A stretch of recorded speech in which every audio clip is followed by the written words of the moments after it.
Yeah.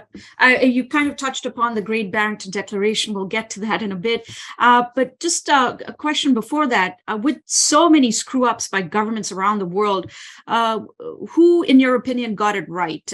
Which places got it right? Well, almost everyone else was getting it wrong. And what exactly did they get right? Well, Rupa, I don't think there's any place that got it all completely right. That's not. Hmm. It's just it was not possible in the fog of war. Um, Okay.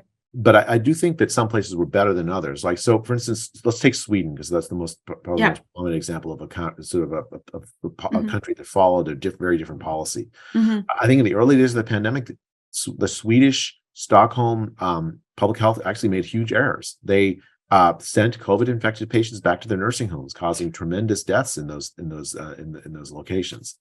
But very early on, they corrected themselves.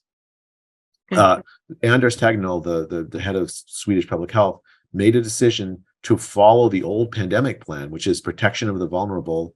Uh, don't spread panic. Try to calm the population down.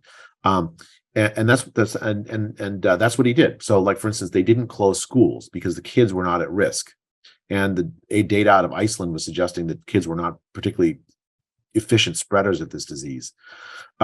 So you had like and on the other hand, they tried to, after that horrible mistake in Stockholm, they tried to advise older people, that this actually is a high risk disease for them.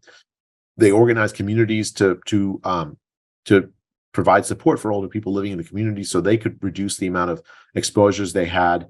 They actually did recommend limitations in mass gatherings, which are completely reasonable when the disease is spreading. But it was a voluntary kind of effort to try to, and the reason why I could do this is because they built trust with the population. The population trusted Swedish public health because their Swedish public health never lied to their population. And as a consequence, they could make these measures that actually turned out to be quite effective. The overall excess mortality in Sweden is actually pretty low, on par with the other Scandinavian countries and below much of the rest of Europe. Certainly much lower than the United States.